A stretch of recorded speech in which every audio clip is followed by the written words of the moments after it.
मित्रांनो, तुम्ही पाहताय आणखी एक नंदी जयंत केसरी मैदानातील। दादा आपलं नाव सांगा आणि गाव सांगा। माझं नाव हर्षवर्धन कदम, हेळगाव। हेळगाव। नंदीचं नाव कसं? हेळगावकरांचा नखऱ्या। काय सांगाल आपल्या नंदीबद्दल, काय सांगाल? बैल पळतोय पण बैलाला काय पैर होण्यात झाली। नक्कीच सातव्यात पळला बैल, त्याकडे काय आता मार खाल्ला। नक्कीच पळणारा बैल आहे, थोड्या अंतराने मार खाल्लेला बैल आहे आणि पुन्हा एकदा प्रश्न आला, तो परत एकदा आला तो पायऱ्याचा। दादा काय सांगाल नंदीबद्दल, काय सांगाल कसा पळाय त्याचा? बैल आपला एक खान पळतो डावा, बैल पळतो पण बैलाला काय पैर होईना झाली आणि मोठ्याने फोन केला पण मोठे 10 द्या 15 द्या हजार रुपये असे तटते। नक्कीच परत एकदा तो पायऱ्याचा प्रश्न ऐरणीवर उभा राहतोय। म्हणतात ना की गरिबांच्या बैलाला पैरे मिळत नाहीत, तसा तो प्रकार अजूनही चालू आहे। दादा बैलाची निगा कशी राखली जाते घरी? म्हणजे काय, मैदान येताना आदल्या दिवशी 2 दिवस अगोदर चालवून आणायचा, मैदानाच्या आदल्या दिवशी धुवायचा, खाद्य बिद्य रतीब वगैरे सगळं चालू आहे। चालू। आपण स्वतः ड्रायव्हर आहात, स्वतः गाडी आणता? हो, स्वतः गाडी। आपलं नाव कसं? माझं नाव शिवम सुरेश माने, गाव बाहुले। बाहुले गाव। नक्कीच ड्रायव्हर म्हटलं की एक जोखमीचं काम आलं। परत गाडी बसणं, इंजिनला ब्रेक लावता येतो पण या इंजिनला ब्रेक लागून सुद्धा लागत नाही।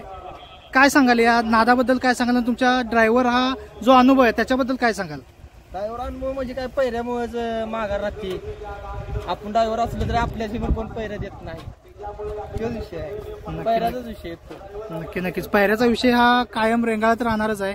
पण मी विचारेन की नंदी कसा आहे, तुमच्या शब्दात काय सांगाल नंदीबद्दल? नंदीचा काय विषय नाही, नंदीला खायच्या पार 800 ते 900 फुटावर तर नंदीला कुणीच काय करायचं नाही, हात पण लावायची गरज नाही, असा बैल आहे आपला। खायला तळ पण त्याला चांगलाच आहे, तळात पण त्याचा काय विषय येत नाही। नक्कीच म्हणजे कंटिन्यू गुलालात किंवा पळणारा म्हणतात नंदी, तसा नंदी आहे। पहिला चांगला भेटला ना, कुणी म्हणायचं नाही आपली गाडी राहील, पहिला तसा भेटला तर आपली गाडी 100% गुलालात राहील। नक्कीच तुम्ही पाहताय नंदी पैऱ्याअभावी अडकलेला नंदी जो म्हणतात तसा हा नंदी आहे। दादा याच्या अगोदर दावणीला आणखी कोणते नंदी होते का आपल्या? याच्या अगोदर हेळगावकरांचा शंभू हा होता, जुना नंदी आहे। शंभू पळतोय बिंजोडला वगैरे असतात तिकडे। कोणता नंदी आहे?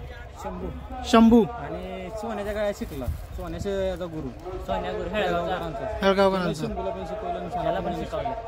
नक्कीच तुम्ही पाहताय बिंजोडमध्ये असणारे नंदी आहेत टॉपचे, त्याच्यातीलच एक नाव आहे।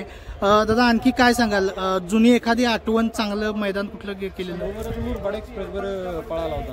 मुरबाड एक्सप्रेस बिंजोड केलेली, बाहेरनं केलेली बिंजोड, आतनं टॉपचं गाडी। नक्की घरी कसं वातावरण आहे?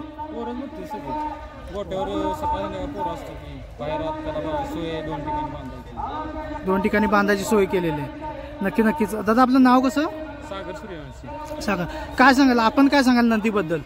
नंदी काय शांत आहे, त्याला सगळं कळतं, गाडीवर जर असलं तर कोणी म्हणायचं नाही, त्याला गाडीवर अटॅक करत। अच्छा, पैराच पुरणारा पाहिजे त्या गाड्यात, आणि बाहेरनं म्हणलं तरी बाहेरनं पोहोचतो। नक्कीच ड्रायव्हर बद्दल तर आपण बोलू, सुट्टी मेकर कोण कोण असते आपल्यापैकी?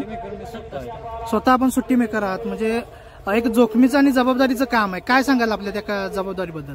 मी काय बाहेरच्या गाड्या कोणा सोडल्या नाहीत, घरचे आपले सोन्या शंभून घेऊ, बाहेर कोणाला सोडत नाही, पण तिने पण गाड्या व्यवस्थित, काय विषय नक्कीच भेटीला शांत उभे येतं। नक्कीच तुम्ही पाहताय शांत नंदी आहे, धरल्यापासून किती शांतपणे उभा राहिलाय ते सुद्धा पाहू शकताय। दादा जुदा नंदी कोणता होता का तुमच्याकडे? हो, याचा गुरु सोन्या होता। काय सांगाल त्या सोन्याबद्दल, काय सांगाल? सोन्या म्हणजे 4 खांदी शिस्तीचा बेताज बादशाह होता। 4 खांदी शिस्तीचा बेताज बादशाह होता। कुठे कुठे पळत होता तो? पुसेगावला सगळीकडे पळाला, ह्या भागात, कराड भागात सगळीकडे पळाला। कसा पळ होता त्याचा? 4 खांदी शिस्तीचा बादशाह होता, कुठं पण टाका तुम्ही, पब्लिकला टाका नाहीतर आतमध्ये टाका, त्याचा गुरु म्हटलं तर तोच आहे। त्याचा गुरु म्हटलं तोच आहे, याच्या अंडर त्याचं ट्रेनिंग झालं। ह्याची उठीचं खरं कारण म्हणजे तोच आहे, त्याला शिकवणारा सगळा करणारा सोन्या। नक्कीच जुना असा नंदी आहे। सोन्या अजून आहे की नाही? सोन्या आता हयातीत नाही। नक्कीच तुम्ही पाहताय ज्याने नाव करून दिलं, ट्रेनिंग दिलं, तो असा नंदी, जुना नंदी, तो आता सध्या हयातीत नाहीये। काय सांगाल त्या नंदीबद्दल, काय सांगाल दादा? त्या नंदीमुळे आम्ही या नादात पडलो, त्याला आम्हाला नादी लावला, देवाचं प्राण म्हणजे सोन्या सोन्या नक्की नक्की सोन्याचं आठवणीतलं असं मैदान कोणतं होतं का? पुसेगावचं पुसेगावचं मैदान. कडेनं पळत होता 9 नंबर फाटीवरनं, म्हणजे पाककडेची फाटी होती, पण 700-800 फूट स्वतः एकटा गाडी ओढत होता. एकटा गाडी ओढत करत पळत होता. नक्कीच तुम्ही पाहताय जुना एक नंदी जो हयातीत नाहीये पण एक नाव करून गेला, एक नाव त्याचं गोंधवून गेला म्हणतात, एक मनावरती बिंबवून गेला सोन्या असा. सोन्याबद्दल आणखी काय सांगाल? सोन्याच होता आमचा. नक्कीच सोन्या हा सोनच होता. नक्कीच दादा, धन्यवाद दादा.